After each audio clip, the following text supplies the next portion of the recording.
예, 우리 인사하는 시간 같습니다. 제가 목이 많이 잠겨서 이해하시기 바랍니다. 할렐루야 샬롬하고 우리 인사합니다. 할렐루야 샬롬 샬롬 샬롬 샬롬 샬롬 샬롬. 하나님 사랑합니다. 여러분 주 안에서 사랑합니다. 오늘 잘 아시는 말씀이죠.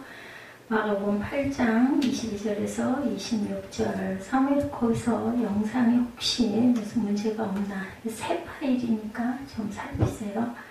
SNS에 떠도는 글, 김재동 씨가 올려놓은 건데요.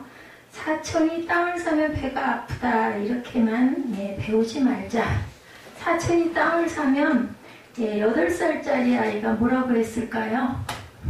어른들은 사촌이 땅을 사면 우리 옛말에 배가 아프다 이렇게 얘기하는데, 8살짜리 학생은 사촌이 땅을 사면 뭐라고 그럴까요? 부럽다. 부럽다? 사촌이 땅을 사면 가본다. 그죠? 그럴듯하죠? 그리고 멋진 결정인데, 또 사촌이 땅을 사면 그 다음에 어떻게 한다? 아까 대답한 거랑 비슷해. 와, 그죠?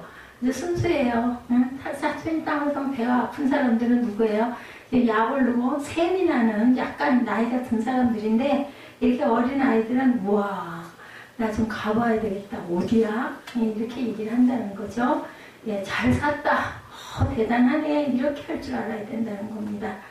자, 술 먹고 길거리에서 떠들면서 사람들을 잠 못 들게 하는 행위는 뭘까? 뭐예요? 여러분들 아시죠? 소리 지르고 잠 못 자게 밤중에 떠드는 거. 고성방가. 그죠? 고성으로 고성방가. 어떤 아이가 잠 못 자는 잠 못 들게 하는 행위 그랬더니 뭐라고 그랬냐면, 아빠인가? 엄마인가? 이렇게도 얘기를 했다 그래요. 자, 얼음이 녹으면 뭐가 된다고 그래요? 물이 되죠. 얼음이 녹으면. 근데 어떤 애가 이렇게 적어놨어요. 얼음이 녹으면 북극곰이 울어요. 이렇게 얘기를 했다고 합니다. 얼음이 녹는 게 북극곰이 우는 것과 무슨 상관이냐? 그런데 이런 아이들은 어떻게 얘기를 해요? 얼음 녹으면 북극곰들이 못 사니까 북극곰이 울어야 한다는 거죠. 이런 아이들은 코펜하겐 기후변화협회에 협약회에 보내봐야 된다라는 이런 글도 있었습니다. 이 글의 의도는 어른들이 보는 고정관념으로 아이들의 생각을 이해할 수 없다라는 거예요. 그리고 어른들이 이해하지 못하기 때문에 틀린 게 아니라 뭐예요? 다르다. 우리 그래서 틀렸다가 아니라 이제는 다르다는 걸 인정을 해야 할 때다. 오늘 본문 기적은 예수님이 행하시는 방식 때문에 시비거리가 되고 있습니다. 아까 박모세군 이야기가 우리 말씀 속에 잠깐 소개가 되어지는 부분이어서 일부러 제가 찾아서 여러분들에게 보여드렸습니다. 왜냐하면 지금까지 행하시던 방식과 예수님은 달랐다는 거죠. 사람들은 신기하게도 기적을 행하시는 주님의 마음을 보는 게 아니라 자신이 경험했던 방식으로 주님을 판단하려는 경향이 컸습니다. 우리의 신앙을 보는 것 같기도 하죠. 아까 기도는 뭐라고 그래요? 기적, 그냥 보편적인 기적이다라고 얘기합니다. 신기하기도 한데 그거는 일어날 수밖에 없는 일이기도 하다. 근데 기도하지 않는 사람들이나 안 믿는 사람들이나 일반적인 사람들은 그런 게 어딨어? 그러지 않아요? 근데 그런 건 있습니다. 우리가 국민일보 보죠. 아무도 신문 보시는 분이 없는데 저는 가끔 모형실에 있으면서 그 신문을 갖다 놓으니까 매일매일 거기 갖다 놓으니까 그러다 보면 식사를 할 때나 잠깐 거기 머무를 때 잠깐씩 보게 되더라고요. 기적은 지금도 일어나고 있습니다. 아까 박모세뿐만이 아니라 많은 그런 기적의 이야기들이 올라오고, 그건 거짓말은 아니거든요. 실제 있는 이야기들이죠. 근데 인구가 워낙 많다 보니까 기도를 그렇게 절실하게 정말 직접적으로 자기 삶을, 생명을 다 걸고 하지 않기 때문에 일어나지 않기도 하다. 또 응답이 없는 경우도 있죠. 하나님의 뜻이 또 거기 있기 때문일 수도 있습니다. 하영조 목사님 살아계실 때 그날의 대화라는 2006년 목회와 신학이라는 잡지에 인터뷰 내용이 올라와 있었습니다. 편집자가 묻습니다. 많은 사람들이 이구동성으로 하 목사님의 목회를 이끌어 참 창의적이다라고 평가합니다. 창의적 목회의 노하우를 말씀해 주십시오. 이렇게 질문을 했더니 목사님이 사랑하면 창의적이 됩니다. 저는 뭐라 그러죠? 동의가 되는 것만 여러분들에게 전합니다. 동의가 안 되거나 제가 모르겠거나 너무 깊이 있는 말씀이라서 이해가 안 되는 부분은 여러분들에게 전하지를 못합니다. 네, 창의적이다. 창의적 목회의 노하우는 바로 사랑이다. 그런데 그런 것 같아요. 자, 교회에 대해서 다른 사람들보다 아마 10배는 더 생각할 겁니다. 하영종 목사님 대답이세요. 사랑하면 리더십이 생겨요. 사랑하지 않는 사람들은 어떻게 된다? 끌려갑니다. 사랑하는 사람들은 모든 것을 이끌어갑니다. 사랑하니까 잘해줘야 되고, 살려야 하니까 희생하고 섬긴다.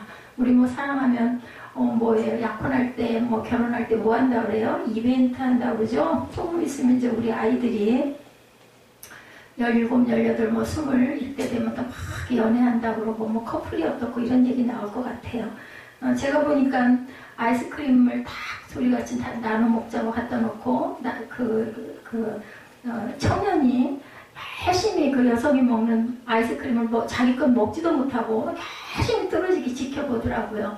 근데 하필이면 초콜릿 아이스크림이에요. 근데 자매가 안 먹어요. 열심히 먹진 않고 그냥 위에서만 깨작깨작 하니까 이 청년은 속이 타는 거예요. 왜 아이스크림 싫어해? 안 좋아해? 초콜릿이라서 싫어? 그랬더니 아니야, 잘 먹는데 오늘은 좀 그래. 왜 그럴까요? 왜 그러고 앉아가지고 들여다볼까요? 아이스크림 속에 반지가 들어있는 거예요. 거기까지 먹어야 되나 안 먹고 뒤에서만 깨직깨직하고 있으니까 내 속이 타는 거죠. 이게 뭐예요? 창의적인 거잖아요. 그래서 저도 대단하다. 요즘은 많이 나오죠. 어디 탁 들었으면 그냥 손뼉 한 번만 탁 쳐도 이렇게 탁 손소리만 내도 탁 불이 켜지면서 하트가 탁 뜨죠. 그래서 누구야 사랑해 나와 결혼해줘 이런 것들, 이런 이벤트를 하는 게 왜 그래요? 어떻게 하면 기쁘게 해줄까? 어떻게 하면 감동을 하게 해줄까? 그래서 사랑하니까 창의적이 된다라는 게 저는 이해가 가더라고요. 진짜 리더십에는 희생이 필수적으로 따르고 포기가 따라야 된다. 제가 오늘 오전에 좀 마음이 상심을 했었어요. 주일 아침마다 오는 마음 중에 큰 부분을 차지합니다. 너무 분주하고 주일 아침에는 정신이 없고 힘이 들어요. 아침에 새벽에 일어나 쫓아가가지고 정돈하고 샤워하고 챙기고 아이들 깨워서 데리고 끌고 와야 되고 올라와야 되고, 올라왔을 때 교회에 또 어떤 오늘처럼 일거리가 있는 날은 정말로 너무너무 힘이 들어. 옷도 갈아입어야 되고 이런 부분들이 있어요. 그러다 보니까 은근히 속에서 뭔가가 이렇게 치밀어 올라오더라고요. 나는 왜 이렇게 늙고 달플까? 특히나 주일날, 은혜 받아야 할 주일날 말씀만 잘 증거할 수 있었으면 참 좋겠는데 이런 것들 좀 안 하면은 안 되겠는가? 그러면서 하나님을 찾게 되더라고요. 그러니까 마음이 불편하게 되니까 얼굴 표정도 좋아지지가 않고 입술에서도 찬양도 안 나오고 축복기도도 안 나와요. 그러면서 한쪽에서 마음속에서 얘기를 하는 거예요. 목회자를 잘 섬겨야 축복을 해주지, 이런 마음이 생겨요. 나중에 기도하면서 마음을 풀었습니다. 어디에서? 그 일부 예배에서 내 영혼이 잘된 같이 내가 강건하기를, 범사에 잘되고 강건, 영혼이 잘 돼야 돼. 제 영혼이 이렇게 비뚤어져 있으니 뭐가 범사에 잘되고 하나님의 은혜가 넘치겠습니까? 그래서 회개를 했습니다. 내가 섬겨야지. 여기 그 리더십에 대한 이야기를 제가 어제도 정리를 했는데도 불구하고 순간, 우리는 삶이 이렇습니다. 순간순간 마음도 자꾸 사탄이 들어오고 시험이 들어옵니다. 중요한 거 아는 게 중요한 거예요. 그걸 그냥 꾸역꾸역 고집을 부리고 내가 뭘 잘못했는데 이렇게 되면 안 되는 거죠. 아는 것처럼 중요한 게 없습니다. 아까 그 청년, 모세 청년 나이가 지금 대충 계산을 해보니까 한 25, 6 됐겠어요. 그죠? 태어난 애하고 제가 계산을 잠깐 해봤습니다. 뭐라 그래요? 나를 살렸잖아요. 기도가 왜 좋아? 그게 진리예요. 그랬기 때문에 그 청년은 아마 앞으로도 복되게 잘 살아갈 겁니다. 우리 찬송가 43장 제가 요즘에 자주 틀죠. 파니 크로스비의 그 고백된 가사죠. 찬송으로도 보답할 수 없는 사랑, 그걸 안다는 게 중요합니다. 나를 이렇게 살리셨잖아. 그 박모세군의 그 얘기에서 저는 엄청 감동을 받았습니다. 예수님의 기적에 대한 말씀을 계속해서 묵상하는 중에 이런 생각을 해봅니다.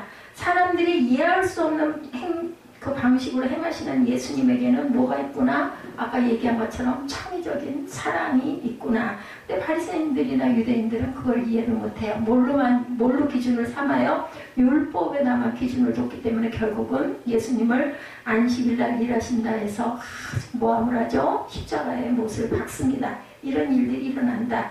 아까 얘기들이 사촌이 땅을 샀대 그랬더니 8살 꼬마가 뭐라고요? 우와 가보자 라고 얘기하는 것처럼 생각이 어른들의 생각과는 다르다. 다른 게 틀린 거는 결코 아니라는 거죠. 사람들이 이해할 수 없는 방식으로 행하시는 예수님에게는 뭐가 있다고요? 사랑이 있다.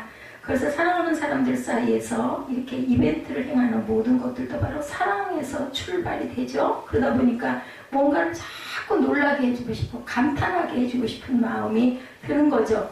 사랑하는 사람들은 초기에는 정말 작은 것만 봐도 그 사람 생각밖에 안 합니다. 어떻게 하면 기쁘게 해줄까? 어떻게 하면 맛있는 이거를 내가 먹지 않고 애껴 놨다가 상대방을 줄까? 작은 것만 봐도 가지고 있다가 그 사람을 기쁘게 해주고 싶어 하는 것, 사랑이 있기 때문이다. 여기 본문에 보니까 말씀을 해요. 손 대시기를 구했으나, 우리 본문 말씀 잠깐 보죠. 본문에 나와 있는 그 부분에 22절이죠. 마가복음 8장 22절 앞부분에 보니까 예수께 나와 그 다음에 손 대시기를 구하거늘. 손을 왜 대라고 할까요? 안수해달라는 거죠. 손을 대고 기도해달라는 그러한 내용일 겁니다. 우리도 인생을 살다 보면 누군가의 손대이 필요할 때가 있습니다. 약한 사람일수록 그렇죠. 예수님을 만난 사람 중에는 스스로 찾아오거나 예수님이 찾아와 만나주신 경우도 있지만 누군가의 도움에 이끌려 나온 사람들이 성경에는 많이 나옵니다. 때로 우리 인생에 스스로 해결할 수 없는 문제들, 그렇죠? 오늘 본문은 이 맹인에 대한 어떤 설명도 하지 않습니다. 지금은 시각장애인이라고 얘기해야 되죠. 그 사람이 처한 환경, 경제적 상황, 사회적 지위에 대해서. 하지만 그가 행복한 사람인 것은 주변에 사람들이 있었다는 것. 여러분들 외로움이 뭔 줄 아세요? 그죠? 주변에 아무도 없는 게 외로움인 거예요. 아무도. 제가 가끔 그런 자괴감에 빠질 때가 있습니다. 아무도 나를 염려해주는 사람이 없고, 아무도 나는 이렇게 많이 아픈데 걱정해주는 사람 없고, 아무도 내게 안부해주는 사람이 없다. 이런 생각이 들어요. 하나님이 안 계셨으면 나는 아마 지금보다 더 훨씬 벌써 먼저 일찍 하늘에 갔을 수도 있겠구나, 이런 생각이 듭니다. 이게 누군가가 주변에 있다라는 것처럼 복된 게 없다. 여러분들 주변에 있는 가족을 소중하게 여기시 바랍니다. 남편이 됐든 자녀가 됐든 아주 소중한 사람이에요. 가족은 일반적인 편견이나 그 생각을 뛰어넘습니다. 가족이기 때문에 사랑하게 되죠. 부족해도 그걸 비교하지 않습니다. 내 엄마니까, 내 자녀이니까. 하나님도 저와 여러분을 그렇게 바라보신다라는 거죠. 본문 22절에 사람들이는 그저 some people이라고 되어 있는데 이들이 이 맹인을 예수께 데리고 왔다라는 거예요. 약간의 사람들이죠. some people이면 아무도 예수님에 대한 소문을 듣고 있었던 사람이겠죠. 그 누군가 예수님께 요청을 합니다. 이 맹인에게 예수께서 손을 대셨으면 좋겠습니다. 그러니까 복된 사람이라는 거예요. 누군가가 그 사람을 눈을 뜨게 해주려고 데려다가 예수님 앞에 데리고 왔다라는 게 굉장히 중요한 복이라는 거죠. 손을 댄다는 말은 고쳐달라는 요청입니다. 미국 사람들이 많이 쓰는 표현에 의하면 뭐라 그래요? 힐링 터치, 이런 단어를 씁니다. 그런데 사람들의 요청에 대해 응답하시는 방법은 그 사람들이 예상했던 것이 아니었던 거죠. 하나는 방법에 있어서 다른 하나는 장소에서 얘기합니다. 본문 22절하고 23절 우리 한번 읽어보죠. 베세다 이름의 사람들이 맹인한 사람을 데리고 예수께 나와 손 대시기를 구하거나 23절에 예수께서 맹인의 손을 붙잡으시고 마을 밖으로 데리고 나가사 눈에 침을 뱉으시며 그에게 안수하시고 무엇이 보이느냐. 데리고 왔는데 예수님은 거꾸로 데리고 나가세요. 그죠? 마을 밖으로 데리고 나가셨다는 게 문제입니다. 그리고 그냥 이렇게 손으로 비벼줘도 될 텐데, 아니면 소리로 명해도 될 텐데 뭐 했어요? 침을 뱉으시고 그에게 안수를 하셨어요. 눈에. 사람들이 환자를 데리고 예수께 오는 것, 그리고 환자를 대신하여 고쳐달라고 구하는 것까지는 그동안 있었던 치유 기적의 패턴과 같습니다. 그런데 그들의 요청을 받으신 예수께서 오늘은 그 맹인의 손을 붙잡으시고 어디로? 마을 밖으로, 그리고 침을 뱉으시며 안수하셨다, 이렇게 나타나 있습니다. 오늘 말씀과 기적을 통해서 우리에게 주시는 특별한 교훈이 무엇인지 우리 한번 살펴보죠.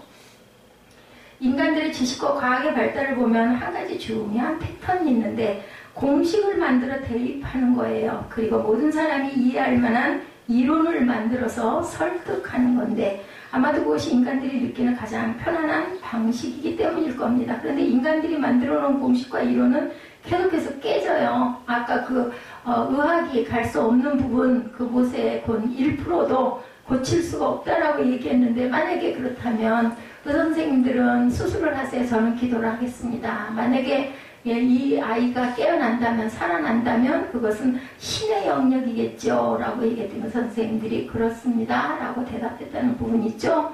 공식과 이론은 이렇게 깨져나갑니다. 가장 명확한 과학적 지시라고 생각했던 건 역시 새로운 이론과 발견 앞에서 자꾸 무너져 내리죠. 개인적으로 우리 신앙에서 가장 무식한 일이 있다면 신앙의 패턴과 공식을 만들려고 하는 사람들 누구였어요? 바리새인들, 유대인들입니다. 그리고 공격을 하죠. 그런 건 없다고. 근데 아까 얘기했듯이 바라보는 관점의 차이, 생각의 차이라는 겁니다. 조금 과격하게 말하면 이러한 사도는 그 시도는 우상을 만드는 것과 차이가 없다. 다 그게 고정관념 정해놓고 이게 확실해라고 얘기하고 거기서 틀리면 상대하지 않으려고 하는 것. 구약시대에 보면 출애굽하는 이스라엘 사람들에게 주신 준엄한 명령이 두 가지가 있었습니다. 하나님의 형상을 만들지 말라고 하죠. 우리 십계명에. 그리고 성전을 만들지 말라는 그런 말씀입니다.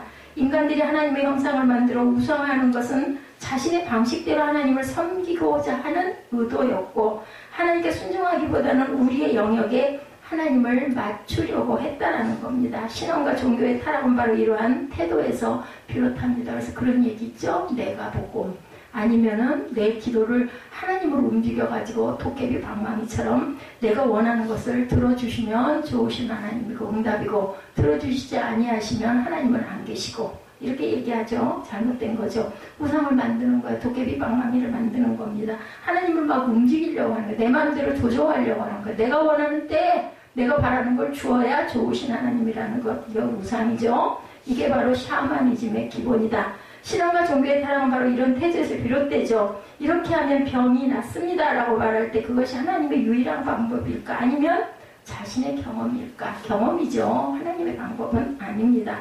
여기서 하나님을 예배합시다 라고 주장하는 것이 유일한 장소이기 때문일까? 아니면 자신이 예배하는 장소이기 때문에 거룩하게 생각하는 것일까? 이것도 우리가 깊이 생각해 봐야 됩니다. 오늘 기적의 말씀은 어쩌면 이런 물음에 대한 예수님의 대답입니다.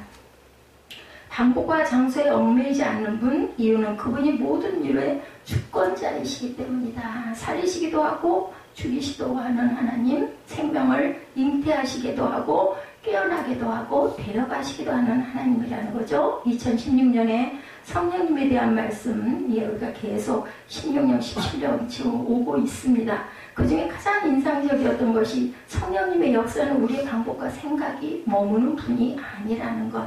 우리가 성령의 역사에 순종하기로 작정하면 성령님은 우리를 계속해서 인도하시는데 성령님은 이런 분이야 하고 규정하면 내 방법대로 가려고 하는 성령님은 우리에게 일하시지 않는다라는 것. 그래서 늘 그 얘기하죠. 성령님을 여러분들 안 그러세요? 누군가가 여러분들 인정해 주시면 어때요? 너무나 좋죠. 기분 좋죠. 그리고 인정받았기 때문에 내가 힘이 납니다. 근데 인정하지 않으면 어때요? 그 사람이 나를 인정하지 않는 내가 뭘 그 사람하고 같이 자리를 함께 하겠어요? 사람도 그런데 하나님께서는 안 그러시겠냐는 거죠. 인정하지 않고 믿지 않고 기도하지 않는데 성령님이 역사하시지 않는다라는 겁니다. 성령님의 역사가 없는 게 아니라 성령의 역사가 우리의 의지에 제한받지 않으신다는 것을 알아야 된다는 겁니다. 그리고 손해는 누구부터? 제가 아까 그 일부 예배 때 말씀드렸잖아요. 손해는 누가 나요? 내가 나요. 내 얼굴 표정이 얼마나 그렇지 않아도 좋지도 않은 얼굴 은혜롭지 않겠어요. 웃는 얼굴 고맙습니다. 감사합니다. 선한 말을 할 때 우리 입술에 미소가 필 때 얼굴이 피어지죠. 그랬을 때 사람들에게 은혜스러운 모습이 된다라는 거. 그렇게 나를 위해서 우리는 항상 입술에 선한 말을 할 줄 알아야 되고 고백할 줄 알아야 된다라는 거죠. 그게 내게 플러스 되는 부분이에요. 그렇기 때문에 항상 그런 마음을 가져야 된다. 조금 더 극단적으로 이야기하면 기적을 바라는 마음에는 자신의 공식대로 예수님을 조정하고자 하는 마음이 있었던 것은 아닐까. 아까 제가 말씀드렸죠. 도깨비 방망이처럼 내가 기도하면 들어주시고 내가 원하지 않는 것은 물리쳐 주시고 하자는 대로 하나님께서 해주셔야 기쁜데 하나님의 방법은 그게 아니죠. 바로 이게 이단들의 특징이죠. 자신들이 경험했던 방식을 공식화해서 모든 사람에게 적용하려고 합니다. 그래서 이단들에게 나타나는 특징이 배타적입니다. 모든 사람에게 자신들의 방식을 따라오라고 하는데 신앙을 잘못 이해하는 사람들이 그것을 확신으로 생각하는 것. 그죠? 분명히 자신이 옳다고 확신을 해서 저지르는 범죄들이 있습니다. 아무리 설명해도 설득해도 소용이 없죠. 신앙에서 가장 치명적인 문제가 바로 자신의 경험을 확신하는 것. 어떤 것에도 확신이라는 것은 없다라는 것. 하나님은 무소부재하시고 하나님께서는 어느 곳도 공간만도 시공도 초월하시고 계시기도 하시고 안 계시기도 하시고 아까 모세의 문 같은 경우에는 항상 기도하면 하나님이 나와 함께 하신다라는 마음이 오고 그래서 기쁘다라고 얘기해요. 여러분들 기도하시는 거 기쁘세요? 기도하는 게 감동이고 기쁜 분들은 성령님이 함께 하시는 거고 기도하는 시간이 지겹고 지루하고 죽겠는 사람들은 성령님이 함께 하시지 않는다라고 아시면 됩니다. 그럼 어떻게 하면 될까요? 자꾸 열심히 자꾸 기도하세요. 구하세요. 뭐 꼭 소리를 내도 좋고 안 내도 좋고 묵상을 해도 좋고 본인은 알거든요. 내가 눈을 감고 졸고 앉았는지 내가 눈을 감고 하나님과 교통하고 있는지 그건 뭐 누구도 그 얘기할 필요가 없는 본인이 확실하게 아는 부분입니다. 자신이 경험을 절대화하면 하나님의 말씀도 성령이 인도하심도 귀에 안 들어와요. 뭐 이게 뭐 이런 게 어딨어. 그 철이 안 난 아이들 하나님이 어딨어 이런 아이들일 수 있어요. 그렇기 때문에 제가 그 생각을 했어요. 이래서 기적이 필요하고 이래서 어떤 체험이 필요하구나. 그렇게 그런 체험을 하고 나면 그래서 생각을 하지 않겠어요. 우리 사무엘이 그러더라고요. 자동차 바퀴 속에 들어가고 몇 미터 끌려갔을 때 트렁크 문을 제가 뒷문을 모르고 트렁크를 선 있는 거 모르고 쾅 닫아버렸거든요. 근데 손이 말짱할 때 할머니가 또 한번 유리창을 그냥 올려버렸대요. 손이 이렇게 있었는데 그랬을 때 여러 번 그거 느낀 것들은 좀 이상하다 이런 생각이 들었다고 하더라고요. 뭔가가 나를 지켜주시는 게 있는 게 아닌가. 그런데도 아직도 잘은 모르겠다. 그래서 성령 체험이 참 중요한데 우리 사무엘은 언제쯤 성령 체험을 정확하게 할까? 우리가 신앙생활을 하면서 우리가 실망하는 것 가만히 보면 하나님께서 일하시지 않는 게 아니라 여러분들 우리가 생각하는 방식으로 하나님께서 일하시지 않을 때 실망하죠. 단지 우리가 이해하지 못하는 방식이 우리를 실망시키십니다. 그래서 우리가 실망한다는 것은 믿음이 없다는 증거일 수도 있다. 바울이 로마서 5장에서 인내, 연단, 소망을 같은 맥락에서 설명하고 확신하는 이유. 하나님의 방식은 우리가 기대하거나 예상하지 못하던 방식으로 찾아온다. 모세 같은 사람도 열심히 기도했죠. 엘리야 같은 경우도 열심히 기도했는데 아무 소리가 없었어요. 그래서 실망했어요. 포기했어요. 근데 어떻게 했어요? 맨 끝에 아주 세미한 소리가 들렸다고 얘기해요. 하나님의 우레와 같이 나타나시고 막 불꽃 가운데 나타나시고 불사름으로 나타나시고 구약에 그렇게 많잖아요. 그런데 엘리야가 아무리 기도했는데 아무 소리도 안 들려. 하나님은 임재하시지 않았구나 했는데 저도 그런 경우가 많았어요. 포기할 때쯤 되면은 세미한 음성으로 마음의 감동으로 아니면 음성으로 아니면 말씀으로 주십니다. 그랬을 때 기가 막히죠. 눈물이 폭포처럼 쏟아집니다. 감동의 눈물, 기쁨의 눈물이죠. 여러분들 그 체험들이 있으신 분들은 아마 제 말 뜻을 이해하실 겁니다. 가장 확실한 믿음, 우리를 향한 하나님의 사랑과 선한 뜻 그런 것들이 보여질 때처럼 기쁠 때가 없어요. 아마 그 모세 청년은 그걸 경험을 하기 때문에 기도하는 시간이 가장 기쁘다라고 이야기를 할 겁니다.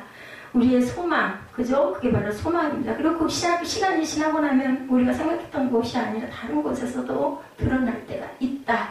하나님의 손길을 체험하기도 합니다. 오늘 베세다에서 일어난 기적의 이야기가 바로 그런 이야기입니다. 사람들은 자신들이 경험했던 방식대로 예수님을 찾아와 고쳐주기를 원했지만 전혀 다른 방식으로 일하시는 주님을 새롭게 경험을 합니다. 사실 이 다른 방식에 사람들도 의아했겠지만 그 시각장애인 맹인에게는 두려움의 감정, 무섭고 두렵고 도대체 왜 침을 내 눈에다 바르는 거야? 이런 생각을 안 했겠느냐는 거죠.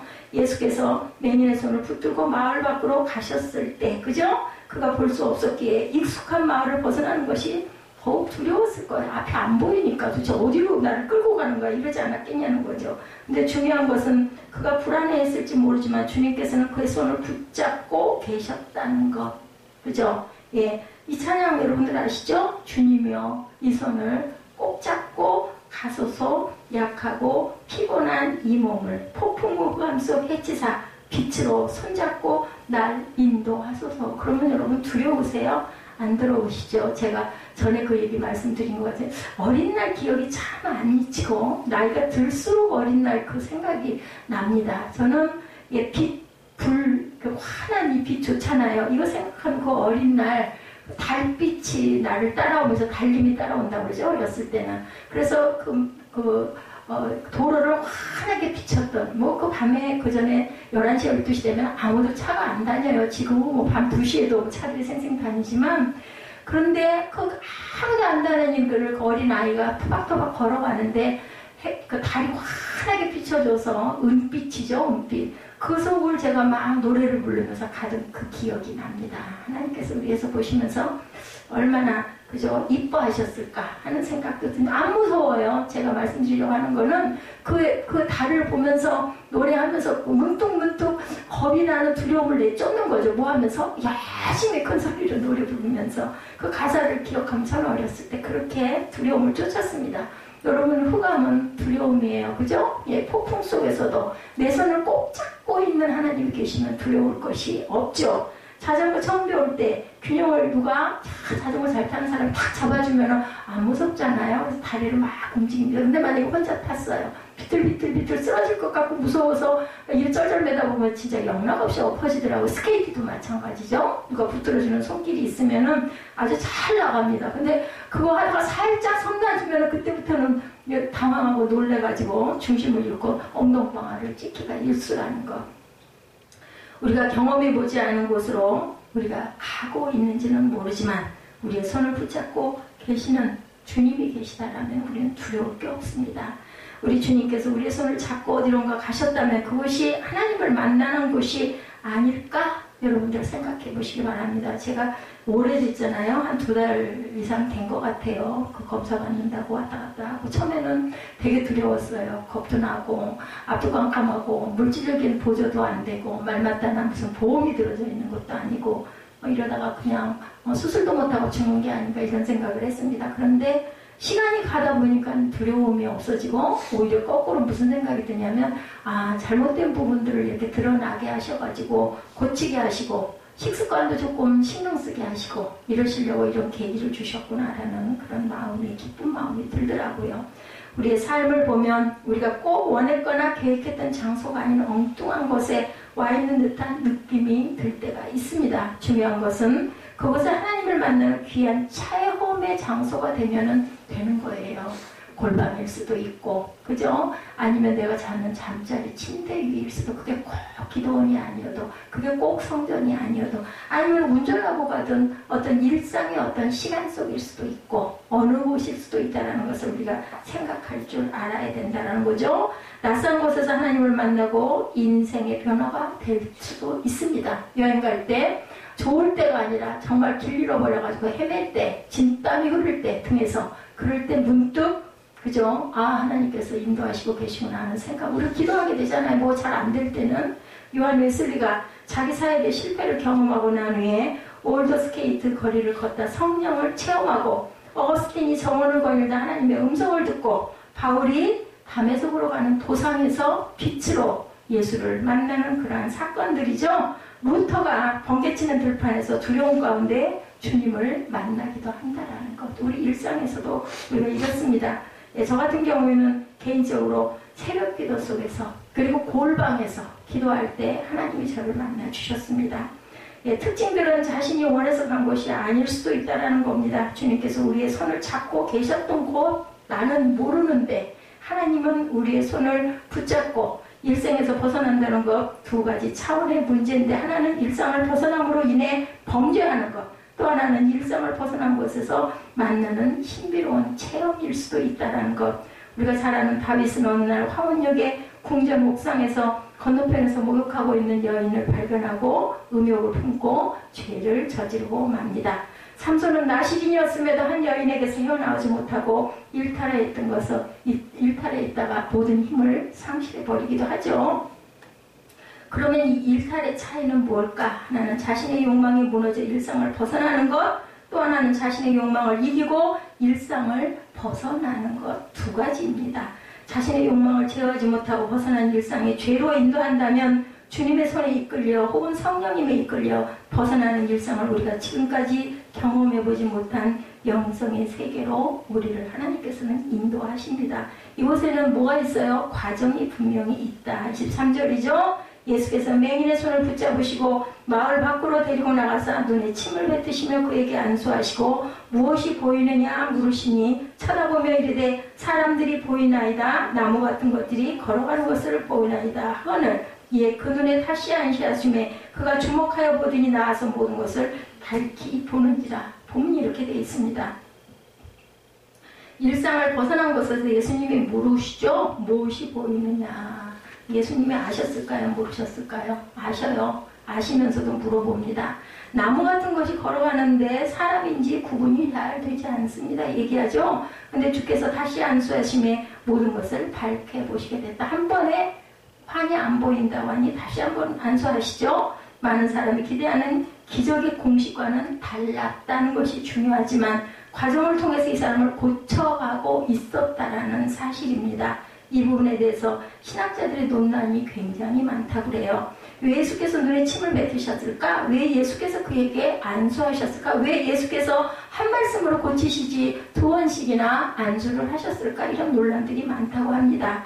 고치셨던 주님이 환자를 보지 않고도 고치셨죠. 말씀으로도 고치셨어요. 그랬더니 주님이 말씀만으로 귀신도 내쫓으시고 죽은 자도 살리시는데 왜 이번에는 이랬을까? 이런 논란들이 많다고 하는 거죠. 그런데 이런 기적이 과정을 통해 온전해지고 있다는 사실에 우리가 주목을 해봐야 합니다. 마을 밖으로 맹인을 이끄셨던 주님은 결과가 아닌 과정을 이끄셨다라는 겁니다. 우리가 결과에 집중할 때 주님은 과정을 통해 인도하시는 분이고 우리는 홍해가 갈라진 결과에만 집중하지만 성경을 보면 홍해가 갈라져 이스라엘 백성을 구원하시는 기적에는 보이지 않는 곳에서부터 일하시는 하나님의 과정이 분명히 있다. 출애굽기 14장 21절에 모세가 바다 위로 손을 내밀며 야훼께서 큰 동풍이 밤새도록 바닷물을 거슬러 가게 하시니 물이 갈라져 바다가 마른 땅이 된지라 이렇게 기록되어 있습니다. 기적이 있기까지 하나님의 밤새도록 일하신 과정이 있었다는 것을 여러분들 기억해 보시기 바랍니다. 아까 박모세군의 이야기 여러분들 보셨죠? 박군의 어머니는 한 가닥의 희망을 잃지 않고 4차례 뇌수술을 시도하고 박군은 결국 생명을 유지합니다. 글쎄요, 저 같으면 어땠을까? 제가 엄마였으면 어땠을까? 1%도 없다고 그랬어요. 그런데 한 번도 아닌 4차례나 수술을 받았어요. 그죠? 자, 그렇게 믿음을 가지고 있었기 때문에 이 아이는 세상에서 뭐를 보게 됐어요? 빛을 보게 됐다는 거죠. 예, 천하보다도 귀한 생명입니다. 천하보다도 귀한 생명. 기적이 계속되죠. 보지도 듣지도 말하지도 못하던 박군이 어느 날 그 동해물과 그 애국가 뭐 이렇게 대단하게 잘 부르진 않았잖아요. 솔직히 말해서. 근데 이 학생은 뇌수술을 받아서 살 수가 없는 사람이었고 보지도 못하고 듣지도 못하고 말도 못했던 그 소년이 애국가를 부르기 시작을 했다는 거예요. 요 최근에 거를 보니까 이제는 가스펠로 노래하면서 하는 연극도 하고 있다라고 그렇게 나와 있더라고요. 예, 기적은 계속되죠. 박군은 이번 스페셜 올림픽 개막식에 출연을 요청받아서 4천여 관중 앞에서 애국가를 불렀으며 대한민국 국민뿐 아니라 전 세계 관객들이 마음을 울리고 심금을 울렸다라고 기자가 끝에 달아놨더라고요. 2013년이 벌써 4년 전입니다. 이 청년은 그의 어머니가 임신 4개월째 의사에게 이런 충격적인 소식 아까 들으셨죠? 예, 이 아이는 수술을 해도 죽고 안 해도 죽는다. 거기에 우리가 어떻게 했을까? 태어난 지 3일 만에 흘러나온 뇌류라는 것도 있네요. 혈류죠. 90%를 잘라냈으니 10% 가지고 아이가 뭘 할 수 있었을까? 그런데 지금 그렇게 성악가라고 이름이 붙여져 있죠. 우유를 날마다 엄마가 할 수 있는 거는 한 방울씩 입 안에다 흘려 넣어주는 것밖에는 할 일이 없었다고 합니다. 이 엄마는. 그리고 한 것은 기도했다라는 거죠. 그 이후로도 계속 행해진 수많은 수술, 그때마다 의사들은 희망을 갖지 말라고 얘기했지만 그 어머니의 간절한 기도를 들으신 주님은 보지도 듣지도 말하지도 못할 거라는 의사들의 예상과는 달리 느리지만, 그죠? 엉성하지만 말을 하게 되고, 심지어 사람들의 마음속에 하나님의 일하심을 노래하게 되었다라는 거죠. 예, 이렇게 기적은 지금도 일어나고 있다라는 거. 그리고 성경 말씀을 아주 잘 외우더라고요. 보니까 오늘 예수께서 그 맹인을 고치시는 본문 26절에 그 사람을 집으로 보내시며 이르시되 마을에는 들어가지 말라 하시니라. 이 부분을 주목해 보시기 바랍니다. 의미가 뭘까요? 집으로 보내시며 라는 말과 마을에는 들어가지 말라라는 말. 네, 저는 이 부분에서 굉장히 귀한 은혜를 받았습니다. 이 말씀을 보면 이 맹인이 살던 집이 마을이 아니라는 말처럼 들리기도 합니다. 그러니까 집으로는 보내면서 마을로는 가지 말라고 그러지 않았겠느냐는 거죠. 예, 그런데 앞에 있는 마가복음 8장 11절에서 13절의 말씀에는 바리새인들이 나와서 예수를 힐난하며 그를 시험하여 하늘로부터 오는 표적을 구하거늘 예수께서 마음속으로 깊이 탄식하며 이르시되 어찌하여 이 세대가 표적을 구하느냐? 내가 진실로 너에게 이르노니 이 세대에 표적을 주지 아니하리라 하시고 그들을 떠나 다시 배에 올라 건너편으로 가시니라. 이렇게 돼 있어요. 8장 11절에서 13절입니다. 그리고 예수께서 오늘 본문의 벳세다에 들어가시기 전에 제자들이 떡이 없으므로 불평하는 장면이 나와요. 예수께서 제자들을 보시며 보리떡 5개로 5,000명을 먹이시고 또 7개를 가지고 4,000명을 먹이신 일을 상기시키십니다. 아무리 커다란 기적을 행해도 소용이 없다라는 말이에요. 사람들에게는 뭐가 생겨요? 네, 타성이 생겨요. 더 자꾸 생기는 거죠. 끊임없이 기적과 표적을 이제 조그만 걸로는 도저히 그게 하나도 그저 놀랍지가 않아요. 더 큰 기적이 자꾸 일어나야 된다는 거죠. 이런 맥락에서 오늘 본문에 사람들이 맹인한 사람을 데리고 예수께 나와 손대기를 구했다는 것이 선한 의도가 아니었을 것이라는 겁니다. 어쩌면 예수님을 시험하기 위해서 맹인을 이용하고 있을 수도 있었다. 그들이 맹인의 손을 잡은 그 손과 예수님이 맹인을 잡은 손이 다르다라는 거예요. 시험 도구로 데려온 맹인이고 예수님께서 그 맹인을 손을 잡은 것은 구하기 위해서, 고쳐주기 위한 손길이었다라는 거죠. 사람들에게 이용당하며 끌려온 그를 예수께서는 부드럽게 잡으시고 마을 밖으로 데리고 나가신 것으로 나타납니다. 그것은 사람들의 악한 마음, 시험이 없는 곳, 장소를 의미합니다. 마을 안으로 들어가지 말라는 뜻은, 거기서 예수께서는 그 맹인에게 사랑을 베풀어 주시죠. 침을 뱉었다는 것 역시 수치스러운 일이 아니라 예수께서 그를 어루만지시는 방법으로 예수께서 맹인에게 무엇이 보이느냐라고 물으시고 불쌍한 마음을 가지신다. 우리들 뭐가 물거나 뭐하거나 엄마들 되게 뭐했어요? 침 발라줘요. 저는 그 생각이 나더라고요. 그리고 과정을 통해 밝히 보게 되었을 예수께서 말씀하신 집으로 보내시며 마을에는 들어가지 말라는 말씀, 여러분들 이해가 가십니까? 표적을 구하며 하나님을 시험하는 세상으로 들어가지 말고 따뜻한 어디로 가라? 네 집으로 가라고 말씀하는 거죠. 진심으로 자신을 품어주고 사랑해주는 집으로 가라는 뜻입니다.